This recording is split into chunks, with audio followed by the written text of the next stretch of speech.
America Iran அமைதி உடன்படிக்கை இன்று கையெழுத்தாகும். அமெரிக்க அதிபர் டொனால்ட் ட்ரம்ப் அறிவிப்பு.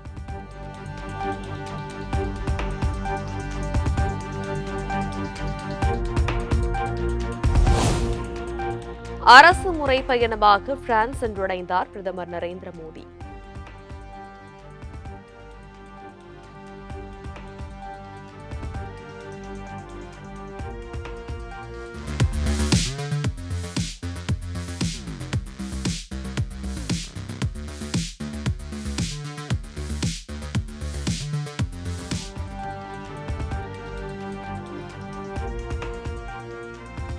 இந்திய வம்சாவளியினர் பிரதமர் மோடிக்கு உற்சாக வரவேற்பு.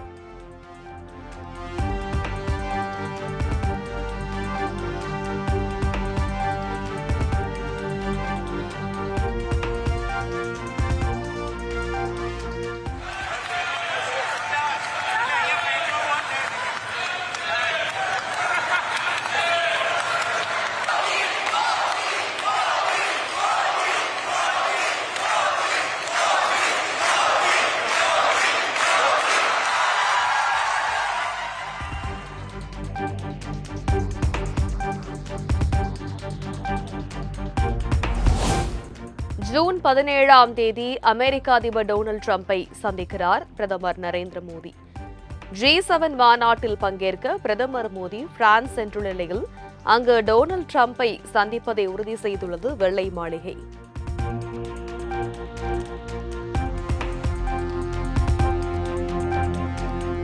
கரூர் சிபிஐ வழக்கில் இருந்து தப்பிக்கத்தான் டெல்லி சென்றீர்களா மிஸ்டர் சீஃப் மினிஸ்டர் என மு.க. ஸ்டாலின் கேள்வி. பாஜகவை விமர்சித்தால் ஆபத்து என முதலமைச்சர் விஜய் மௌனம் காப்பதாகவும் விளாசல். மிஸ்டர் சீஃப் மினிஸ்டர், மாண்புமிகு முதலமைச்சர், கரூர் சிபிஐ வழக்கிலிருந்து தப்பிக்கத்தானே நீங்க டெல்லிக்கு போனீங்களா? பாஜகவை உறுதியா விமர்சிச்சு பேசினா உங்க ஆட்சிக்கு ஆபத்து வந்துடுன்னு பேசவே பயப்படுறீங்களா? இந்த கேள்வியெல்லாம் கேட்டு ஒரு முதலமைச்சராக நீங்க அரசு கூட்டத்தில் கலந்துகிட்டத உங்களை மாதிரி நான் தரம் தாழ்த்தி விமர்சிக்க விரும்பல.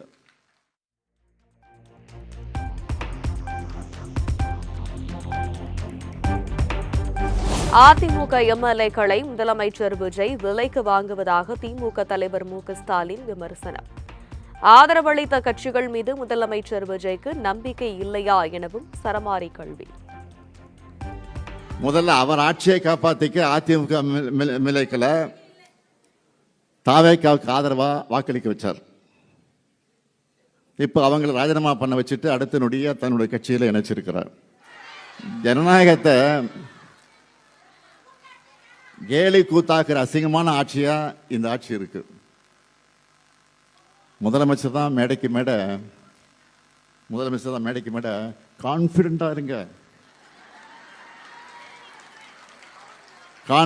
இருங்க சொல்றாரே தவிர அவர் முதல்ல கான்பிடண்டா இருக்காரா?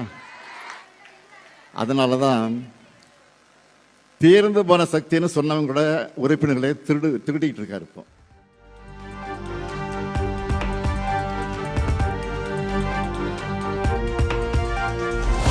தாவேக ஆட்சியிடமிருந்து மக்களுக்கு பாதுகாப்பு வேண்டும் என்ற சூழல் தமிழகத்தில் ஏற்பட்டுள்ளது. இது சினிமா அல்ல, ஆட்சி நிர்வாகம் எனவும் திமுக தலைவர் மு.க. ஸ்டாலின் கடும் தாக்கு. பாஜக அரசை கண்டிக்காம கொடுப்பது அவங்க கடமை, வாங்கிறது இவங்க உரிமை. ஆனா பாசிசமும் பாயாசமும் எல்கேஜி யூகேஜி பசங்க மாதிரி சண்டை போடுறாங்கன்னு நக்கல் நையாண்டி பண்ணீங்கள. இப்ப நீங்க மட்டும் என்ன பண்ணிட்டு வந்திருக்கீங்க? நிபந்தனைகள் இல்லாம நிதியை கொடுக்கணும்னு தான் நீங்க கேட்டிருக்கீங்க. இப்படித்தான் செய்ய முடியும். ஏன்னா இது சினிமா இல்லை, ஆட்சி நிர்வாகம். அதனால புரிஞ்சுக்க.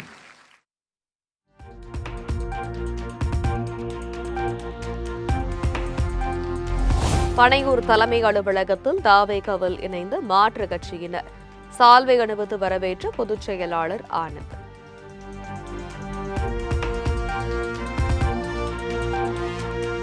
பாஜகவிலிருந்து விலகி தாவேகாவில் இணைந்த முன்னாள் எம்எல்ஏ விஜயதரணி அதிமுக மாவட்ட செயலாளரும் முன்னாள் எம்பியுமான பாலகங்காவும் தாவேகாவில் இணைந்தார்.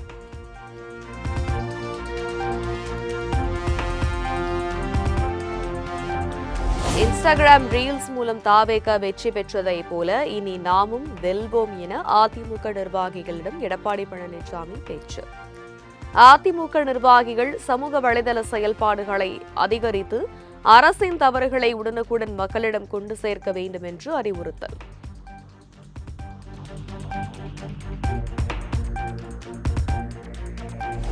தாவேகா நமக்கு எதிரியே இல்லை, திமுக தான் நமக்கு உண்மையான எதிரி என அதிமுக நிர்வாகிகளிடம் எடப்பாடி பழனிசாமி பேச்சு.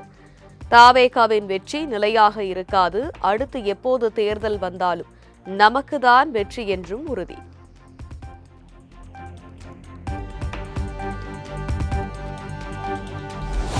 மேகதாது அணை கட்டுவதற்கு கர்நாடக அரசு தீவிரம் காட்டி வரும் நிலையில் தாவேகா அரசு கைகட்டி வேடிக்கை பார்ப்பதாக எடப்பாடி பழனிசாமி குற்றச்சாட்டு. முதல் கோணல் முற்றிலும் கோணல் என்பது போல ஆட்சிக்கு வந்த துவக்கத்திலேயே தாவேகா அரசால் டெல்டா மாவட்ட விவசாயிகளுக்கு ஏமாற்றம் என்றும் விமர்சனம்.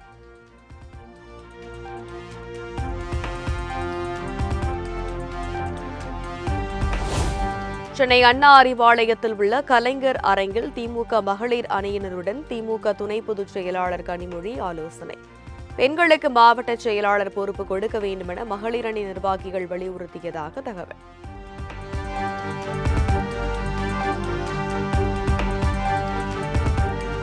திமுக ஆட்சியின் திட்டங்களை தாவேக காப்பியடிப்பதாக திமுக எம்பி கனிமொழி விமர்சனம். பெண்களுக்கு எதிரான குற்றங்கள் தமிழகத்தில் அதிகரித்துள்ளதாகவும் குற்றச்சாட்டு. ஆனால் அதையும் நடவடிக்கை எடுக்காமல் ஒரு ஆட்சி பார்த்து கொண்டிருக்கிறது. ஒவ்வொரு நாளும் பெண்களுக்கு எதிரான ஒரு குற்றங்கள் நடந்து கொண்டிருக்கக்கூடிய சூழலை நாம் பார்த்து கொண்டிருக்கிறோம். எந்த பதிலும் இல்லை.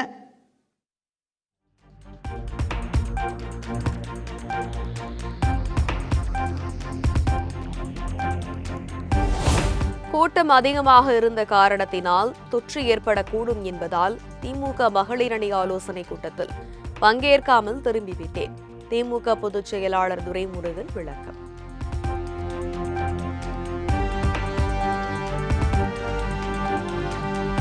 சென்னை அண்ணா அறிவாலயத்தில் திமுக மகளிர் அணி ஆலோசனை கூட்டத்தில் பங்கேற்றவர்களுக்கு வழங்கப்பட்ட வாட்ச் ஒரே நேரத்தில் பலர் முண்டியடித்ததால் தள்ளுமுள்ளு.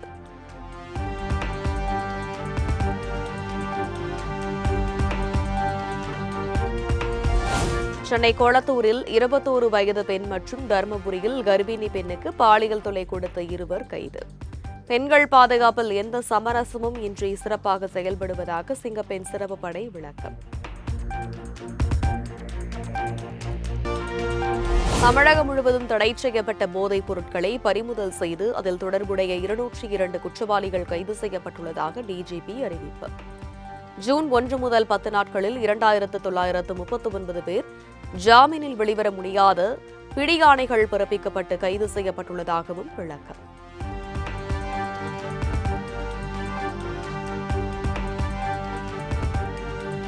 தமிழ்நாட்டின் நிதிநிலை குறித்து முதலமைச்சர் விஜய் விரைவில் அறிவிப்பார். தமிழ்நாடு பட்ஜெட் நல்ல விதமாக இருக்கும், விரைவில் எதிர்பார்க்கலாம் என அமைச்சர் மரிய வில்சன் பேட்டி. முதல் பட்ஜெட், இந்த பட்ஜெட் எந்த வகையில் இருக்கும் எதிர்பார்க்கலாம்? வெரி சூன் எல்லாமே நல்லதே நடக்கும். தமிழ்நாட்டினுடைய நிதிநிலை குறித்த எல்லாம் வெரி சூன் முதலமைச்சர் அறிவிப்பாங்க. கூடிய விரைவில் முதலமைச்சர் கண்டிப்பாக அறிவிப்பாங்க. சென்ட்ரல் இருந்து ஃபண்ட் எது வந்திருக்கா? முதல் பட்ஜெட், இந்த பட்ஜெட் எந்த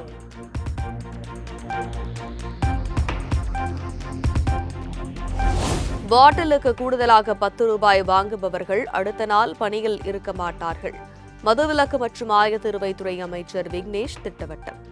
எங்கெல்லாம் தெரிய வருதோ அங்கெங்கெல்லாம் உடனடியாக நடவடிக்கை எடுத்து, ஏன்னா இது பார்த்தீங்கன்னா அவங்க ரொம்ப வருஷமாக பழகின ஒரு விஷயம். அதனால அவங்களால திடீர்னு அதை ஏற்றுக்க முடியல. ஆனாலும் நீங்கள் எந்தெந்த கடைகள்லாம் இந்த சமூக வலைதளங்களில் பார்த்துருக்கீங்களோ அந்த கடைக்கெல்லாம் அடுத்த நாள் போய் பாருங்க. உங்கள்கிட்ட யார் அந்த விற்பனையாளர்கள் அப்படி நடந்துக்கிட்டாங்களோ அவங்க நிச்சயம் அந்த பணியில் இருக்க மாட்டாங்க.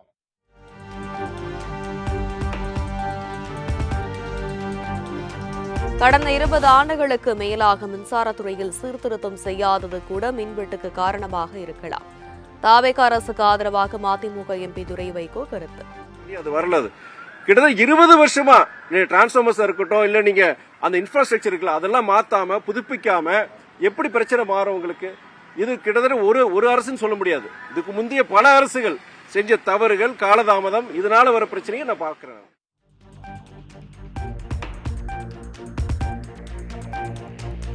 திமுக கூட்டணியிலிருந்து அடுத்தடுத்து வெளியேறும் கட்சிகள் குறித்து பாடல் பாடி விமர்சித்த முன்னாள் அமைச்சர் ரகுபதி.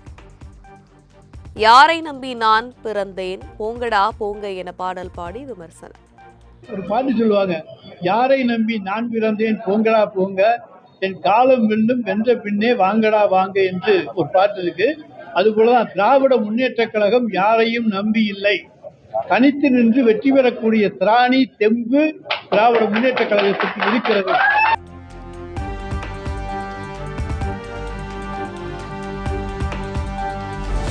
ரஜினிகாந்த் பெயரையோ புகைப்படத்தையோ எந்த அமைப்பு எந்த கட்சியும் பயன்படுத்தக்கூடாது என ரஜினி ரசிகர் நற்பணி மன்றம் எச்சரிக்கை.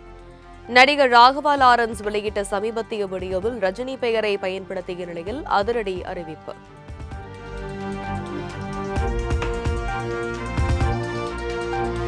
கரூர் கூட்ட நெரிசல் வழக்கு தொடர்பாக சிபிஐ விசாரணைக்காக மாவட்ட ஏடிஎஸ்பி பிரேமானந்தன் நேரில் ஆஜர்.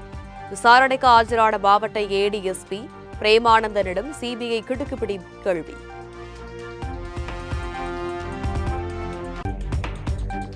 பச்சை நிற பாக்கெட் பால் எந்தவித தடங்களும் இன்றி தொடர்ந்து விநியோகம் செய்யப்படும். எந்தவொரு பால் வகையின் விநியோகமும் நிறுத்தப்படவோ குறைக்கப்படவோ இல்லை எனவும் ஆவி நிர்வாகம் விளக்கம்.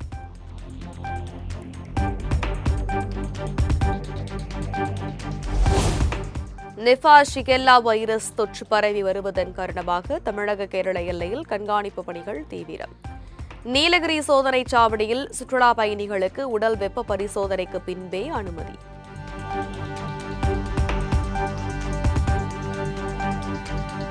இந்திய ராணுவ தளபதியாக லெப்டினன்ட் ஜெனரல் தீரஜ் சேத் நியமனம். ஆபரேஷன் சிந்தூர் நடவடிக்கையின் போது வலுவான தடுப்பு திறனை உருவாக்குவதில் பங்காற்றியதால் முக்கிய பொறுப்பு.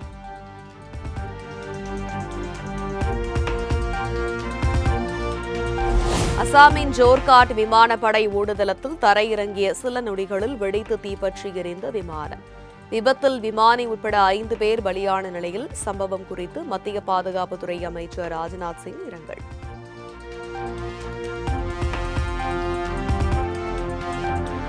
துபாயிலிருந்து அகமதாபாத்திற்கு இண்டிகோ விமானத்தில் கடத்தப்பட்ட 4.5 கோடி ரூபாய் மதிப்புள்ள தங்கம் பறிமுதல். விமானத்தின் ஸ்பீக்கர் பாக்ஸுக்குள் கருப்பு டேப் மூலம் ஒட்டி கடத்தி வந்தது சோதனையில் கண்டுபிடிப்பு.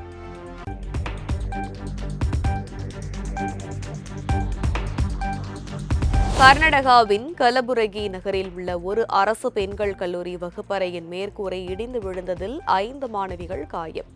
பேராசிரியர் விரிவுரை நடத்தி கொண்டிருந்த போதே கூரை இடிந்து விழுந்த நிலையில் காயமடைந்த 5 மாணவிகளுக்கு மருத்துவமனையில் அனுமதி.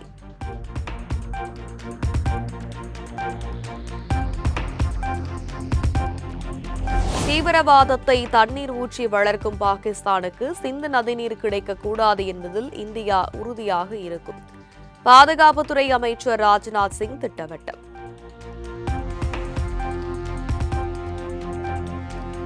ஈரானின் மறைந்த உச்ச தலைவர் அலி கமேனியின் உடல் ஜூலை 9ஆம் தேதி மக்ஷாத் நகரில் உள்ள இமாம் ரெசா புனித தலத்தில் நல்லடக்கம் செய்யப்படும் என அறிவிப்பு. இறுதிச் சடங்குகள் ஜூலை 4 முதல் 7ஆம் தேதி வரை தெஹ்ரான் மற்றும் கோம் நகரங்களில் நடைபெறும் எனவும் தெரிவிப்பு.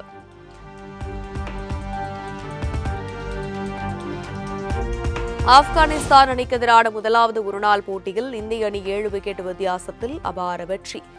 மழையால் ஆட்டம் 25 ஓவர்களாக குறைக்கப்பட்ட நிலையில் ஆப்கானை அணி இந்திய அணி அசத்தல்.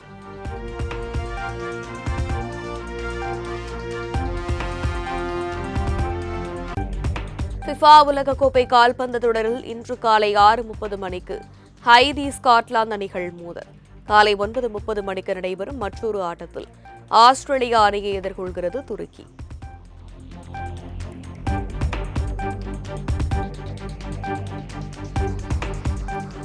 ஃபிஃபா உலகக்கோப்பை கால்பந்து தொடரில் இன்று காலை 10:30 மணிக்கு நடைபெறும் ஆட்டத்தில் ஜெர்மனி குராசோ பல பரீட்சை. வெற்றி பெறும் முனைப்பில் இரு அணி வீரர்களும் தீவிர பயிற்சி.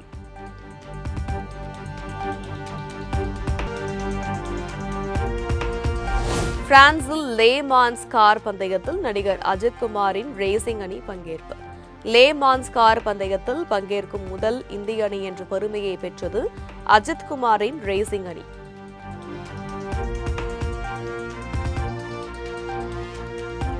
டீசல் விலை உயர்வு காரணமாக நாமக்கல்லில் முட்டை கொள்முதல் விலை குறைந்தபட்சமாக 7 ரூபாயாக உயர்த்த முடிவு.